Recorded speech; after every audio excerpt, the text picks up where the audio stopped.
The extra problem play. You brought the car in for a quick fix, maybe brake pads or a new filter, but suddenly the mechanic finds a failing suspension, a cracked joint, or a leaking hose. Here's the thing, sometimes they're real issues, but sometimes they're total fiction, banking on the fact that you won't know the difference. If this happens to you, ask to be shown the exact issue before agreeing to anything. Better yet, get a second opinion without telling the second shop what the first one claimed. You'd be surprised how many problems just vanish. We can't show you that. If your mechanic won't show you the broken part or explain what's wrong in plain language, that's a problem. Good shops are proud to walk you through the damage. Great ones will even bring you into the bay and break it down step by step. If they dodge your questions or hide behind jargon, walk away. We threw it out already. Here's what many people don't know. Legally, the parts they remove from your car are still your property. If a mechanic refuses to return the broken components or the packaging from the new ones, that's a red flag.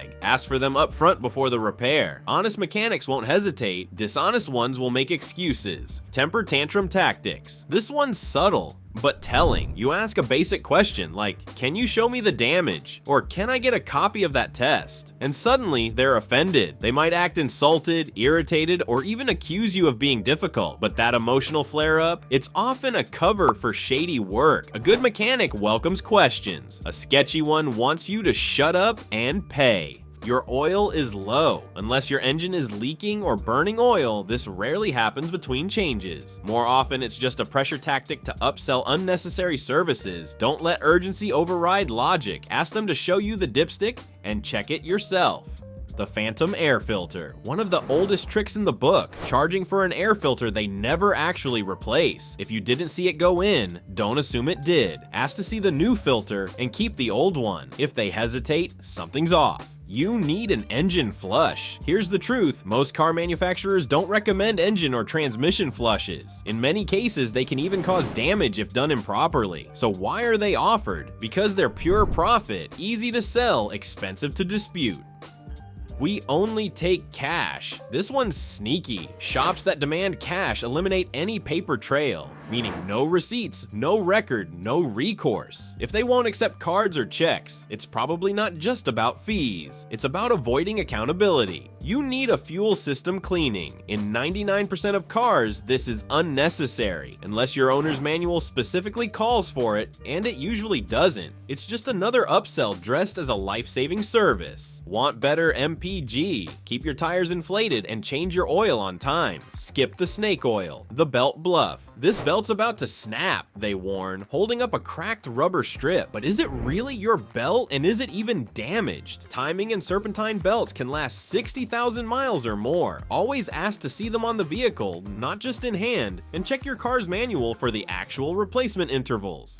You need a new battery. Ever had your battery tested only to be told it's dead when your car was starting just fine?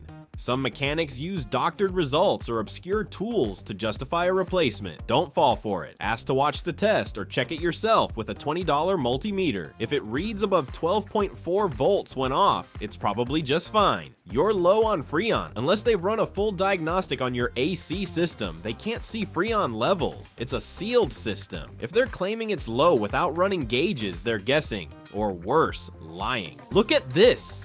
Is it even yours? Visual proof is powerful. That's why some shady shops will show you a broken part from someone else's car. Always ask, where did that come from? Then have them physically point to the spot on your vehicle where it was removed. If they dodge, they're probably faking it. No estimate, no proof, never. And we mean never. Approve work without a written estimate. Verbal agreements are worthless when it comes to disputes. Get it all in writing. Parts, labor, taxes, and expected timelines. If they won't give it to you, go elsewhere. Surprise repairs you didn't approve. If they start replacing things without calling you first, they're crossing a legal and ethical line. You have the right to approve or reject every service before it happens. Any shop that ignores that doesn't deserve your trust or your money. They cheap out on parts OEM. Original equipment manufacturer. Parts are built for your car in terms of fit, reliability, and warranty. But some shops will sneak in cheap aftermarket parts that cost half as much and fail twice as fast. If you're paying for OEM, ask to see the packaging and verify the part number. Don't let them cut corners on your dime. There's only one way to fix this. Be wary of mechanics who present a single solution, usually the most expensive one. A good shop will give you options. Repair versus replace, OEM versus aftermarket, urgent versus can wait. If you're only getting one story, you're not getting the whole truth. Mysterious delays. Delays happen, but if your pickup date keeps getting pushed back with vague excuses, start asking questions. It could be parts shipping delays, or it could be they damaged your car and are scrambling to fix it without telling you. Either way, stay in contact, ask for updates in writing, and don't be afraid to check in personally. No license, no confidence. This one's simple. A legit mechanic has training, certification, and usually an ASE patch on their sleeve. If the shop avoids questions about credentials, or worse, has none, that's your cue to leave. Think of it this way: would you let an unlicensed surgeon operate on you?